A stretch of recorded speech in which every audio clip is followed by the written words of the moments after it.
Martin looks around, unable to come to terms with his death. What was this colorful hell? Wally glances over at the lavender magician disco dragon puppet. Whether it was fate or some dumb luck on Michael's end. This was his home now. He had to get used to it. Say, Martin, why don't I show you around? What do ya say? How? Wally seemed to have broken out of his monotone, slow voice momentarily. Sure. I guess Wally was it. Mind if I call you Walls for short? Martin turns his head to look at the yellow puppet beside him. Oh, a nickname, huh? I don't mind at all, ha, ha, ha. Wally chuckles as he placed a hand on Martin's shoulder. Okay, Walls. Tell me about this place. Martin smiled at his new companion. Well, let's go visit all the neighbors. I am sure they would be delighted to meet you, Martin. The artistic mastermind that is Wally Darling smiled back, patting the dragon puppet on the shoulder.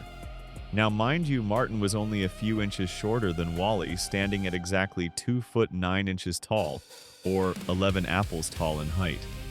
While Wally Darling's height was roughly 3 foot 0 inches, or 12 apples tall. Most of the puppets in Home were roughly 3 feet tall, or even 8 foot tall in stature. Wally, Sally, Julie, Sandra, Mumsy, and Dadsy were all around 3 feet, while Eddie and Frank were 4 feet, and Barnaby and Poppy 8 feet tall.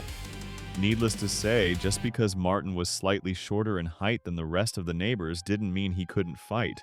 Oh, that magic man had a temper on him. The two puppets first make their way to Julie's place. Oh, hello, Walliford. And, I don't think we've met. Julie cheerfully exclaimed, a bright smile on her salmon-pink face. I'm Martin.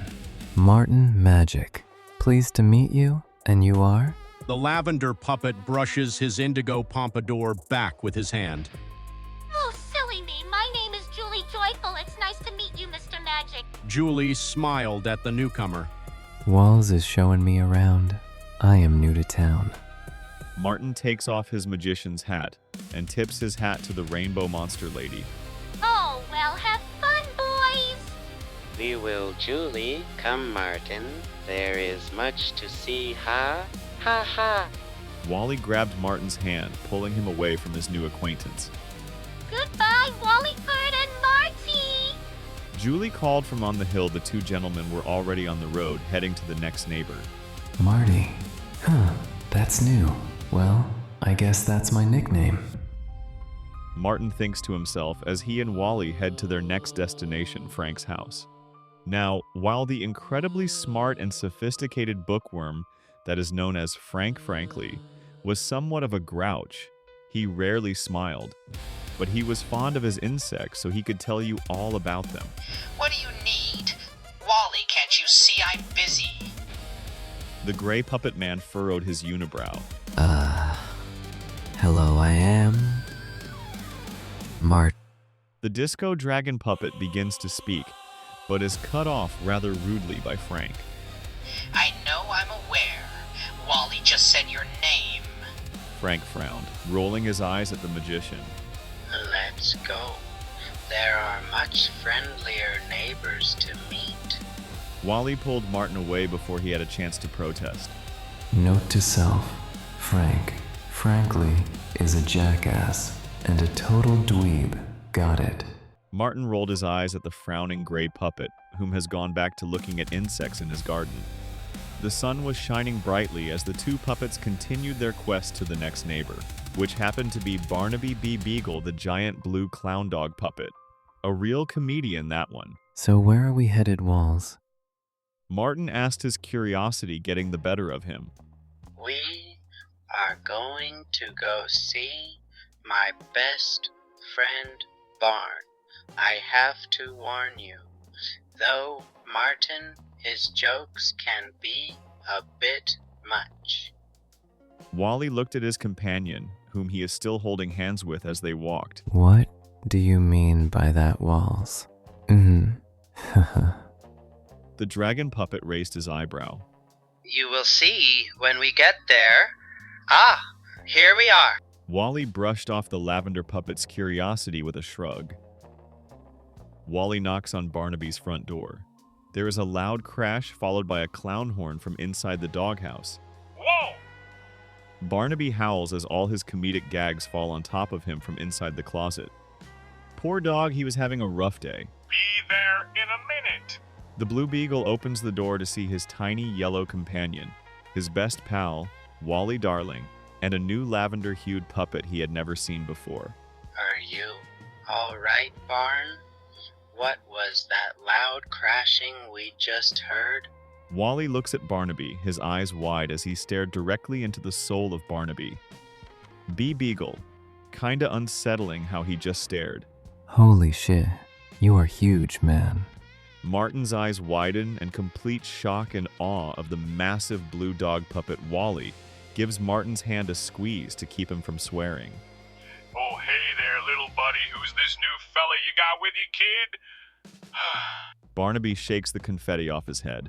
Barn, I would like to introduce you to my new friend, Martin Magic. He is new to home. The artistic puppet explained to the Blue Beagle. Hello. Nice to meet you here. Let me help you with that. Martin offered a helping hand to the Blue Hound. Thank you, Magic Man. Say, got any good magic tricks up in those sleeves of yours? Ho-ho! Barnaby smiled at Martin, taking one of his massive paws and patting the disco dragon's head with it. I don't think I can do magic. Martin exclaimed, perplexed and frowning. Sure ya can, Magic Man. You're a magician, ain't ya? The Beagle squishes Martin's magician hat onto his head playfully. I suppose so. Martin looks at Wally for moral support. Barnaby, if he has magic abilities, he can find out later. We have more neighbors to meet. Wally hushes the talkative hound. His bark was worse than his bite, but his jokes were far worse.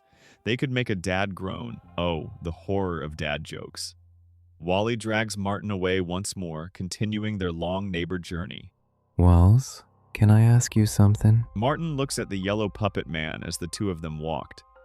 I suppose you can. Wally nods, not quite looking at the lavender puppet's face.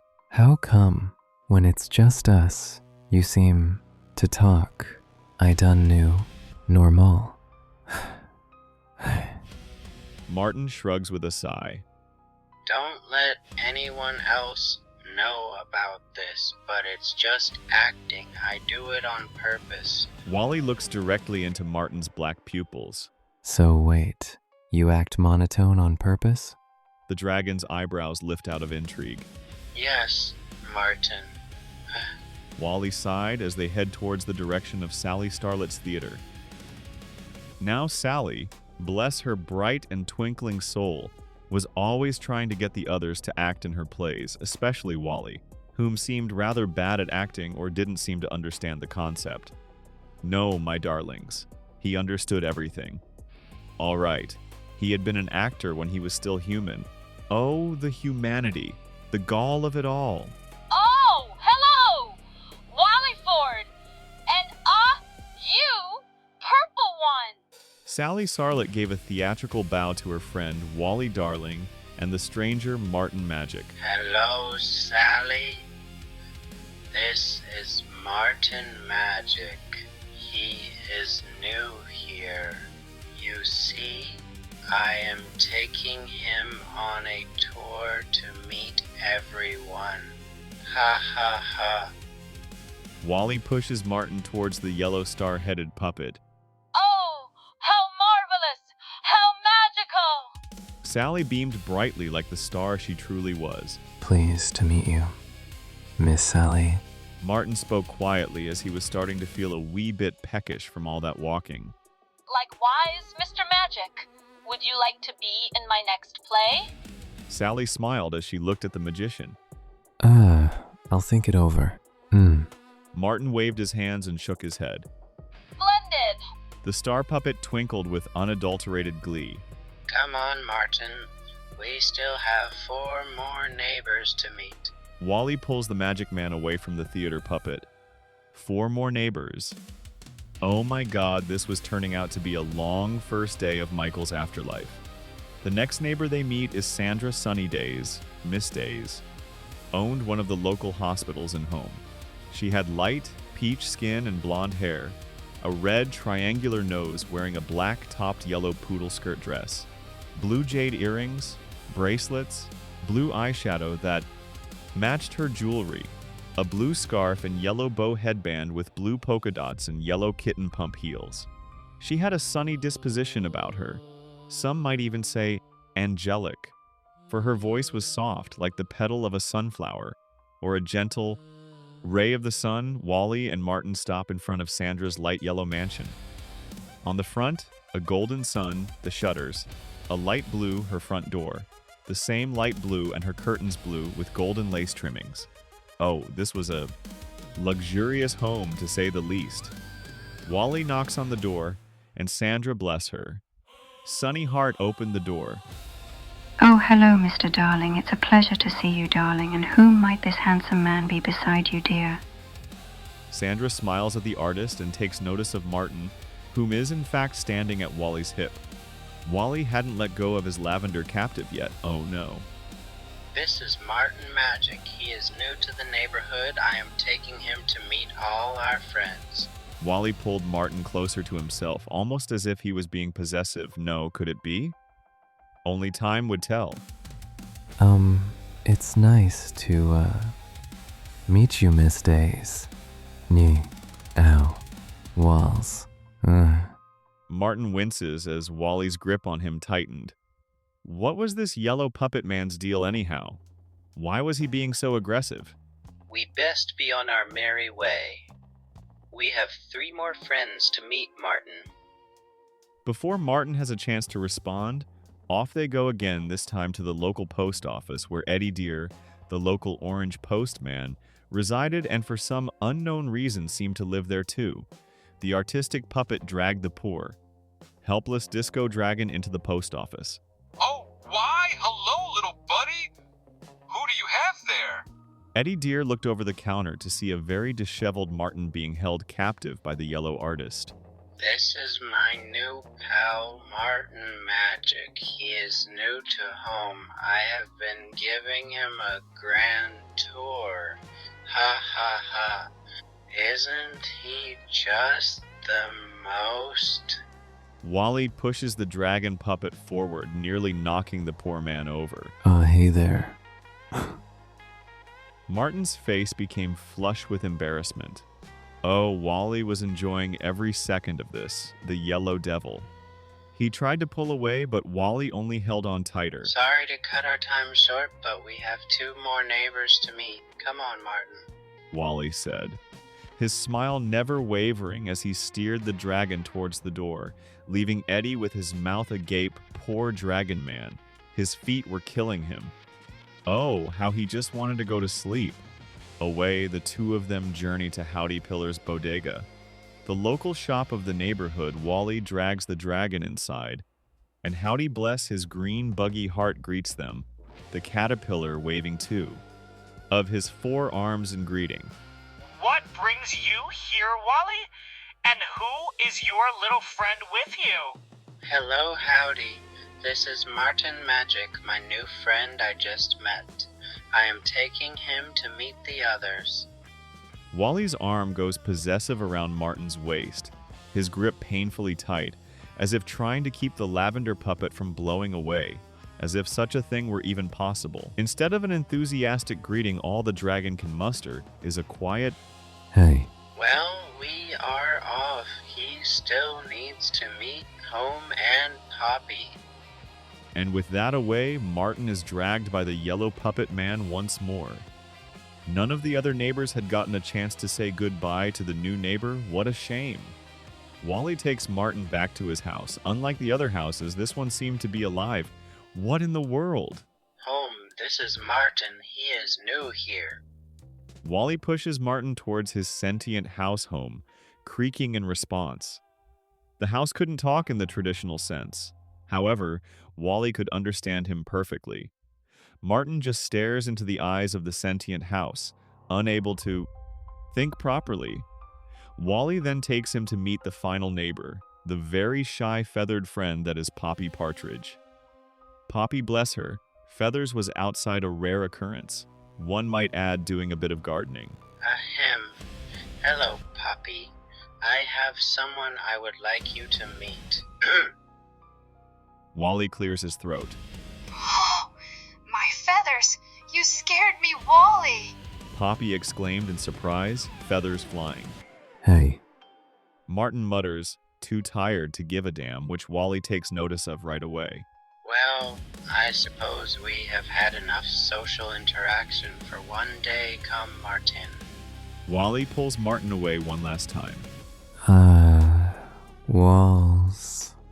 I hate to crash the party, but if I'm supposed to live here, then do I have a house of my own?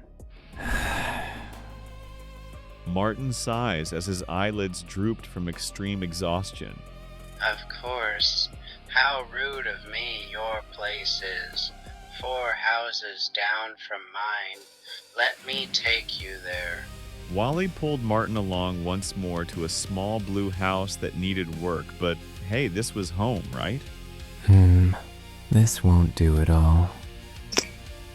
With the snap of his fingers, purple magic flowed from his fingers as tiny purple stars and blue moons glistened and danced in the light.